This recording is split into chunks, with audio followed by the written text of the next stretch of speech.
Mga kababayan, magising tayo sa katotohanan. Walang DDS, walang anti-DDS, walang mga dilawan, at walang mga BB Pink Warriors ang pwedeng bumaluktot sa totoong matematika ng batas. Ngayon ay napatunayan na kung sino ang tunay na may paninindigan at kung sino ang mga desperadong nagmamarunong lang sa media. I stand firmly with the Senate President Alan Peter Cayetano. At para sa mga bumabati ko sa akin at sa mga DDS, heto ang pinakamalaking resibo na tuluyang ruronda sa inyong propaganda. Kilala niyo naman si Senator Bam Aquino, di ba? Isang kilalang senador, isang kilalang kritiko, hindi kaalyado ni Senate President Alan Peter Cayetano. Ngunit sa pagkakataong ito mga kababayan, napatunayan na matalino talaga siya dahil hindi niya kayang talikuran ang nakasulat sa batas mga kababayan. Matagal ko nang sinasabi sa inyo na ako ay tumatayo kasama si Senate President Alan Peter Cayetano dahil ang panig niya ang nasa tamang legal na linya. At sa mga nag-aakusa sa atin na tayo lang ang nagpupumilit nito, ngayon ay gumuho ng inyong mundo mga kababayan dahil ang pinakamalaking resibo ay nanggaling mismo sa kabilang kampo. Makinig kayong mabuti sa mismong pahayag ni Senator Bam Aquino ukol sa nangyaring power grab noong June 3 mga kababayan. Tingnan nyo. Siyempre, alam natin ngayon, lahat ng tao, alam na yung Abilino Cuenco, di ba? Alam na yung Abilino Cuenco, alam na yung pagbibilang to 12 or 13. We stand on good legal ground. At maraming sumang-ayon sa amin. But the best situation is really kapag 13 na kami. Boom! Mga kababayan, narinig nyo yun? Kahit ang kampo nila ay alam at tanggap sa kanilang sarili na ang pinakamainam, lehitimo at tamang sitwasyon ay kapag 13 na sila.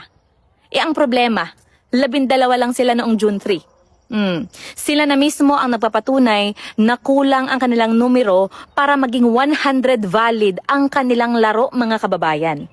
Now, let's look at the absolute legal truth mga kababayan. Sinasandalan nila ang makalumang kaso ng Abilino versus Cuenco para pangatwiranan ang 12 votes. Pero ang hindi nila masabi sa inyo mga kababayan, ang Abilino case ay isang pambihirang exemption dahil may senador na nasa ibang bansa noon at hindi kayang arestuhin ng sergeant at arms. No? So ngayon mga kababayan, walang senador na nasa labas ng bansa. At ayon sa Rule 2, Section 2 ng Senate Rules mga kababayan, ang pumunuan ng Senado ay kailangang ihalal ng mayorya ng all its members. No? So ang kabuuang bilang ng mga senador ay 24 talaga.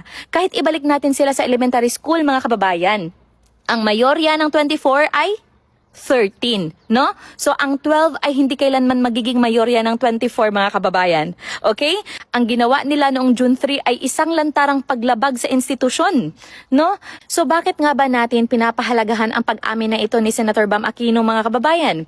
Gamitan natin ito ng espiritual na mata. Okay? Open your Bible sa Proverbs chapter 28 verse 13 mga kababayan. Napakalinaw ng sinasabi ng salita ng Diyos. Anong sabi doon?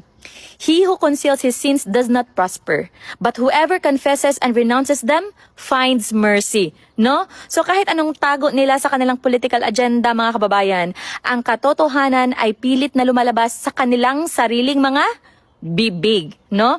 So ang pag-amin ni Bam Aquino na kailangan nila ng 13 ay patunay na ang konsensya at ang katotohanan ng Diyos ay hindi maaaring itago magpakailanman. Ang katotohanan ang nagpapalaya mga kababayan at ang katotohanan ngayon ang dumudurog sa kanilang huwad na sesyon. Mga kababayan, patunay lang ito na ang paninindigan natin kasama si Senate President Alan Peter Cayetano ay nakatapak sa tamang legal at moral na pundasyon. Okay? Hindi tayo papayag na daanin sa pilit na propaganda ang pamumuno sa ating bansa. So tama tayo, 13 ang lehitimong numero. Kayo mga kababayan, ano ang masasabi ninyo sa pag-amin na ito ni Senator Bam Aquino? I-comment ang inyong mga saloobin sa ibaba. Manatiling matapang, manatiling mapanuri at ipaglaban natin ang tunay na batas. See you sa susunod na vlog.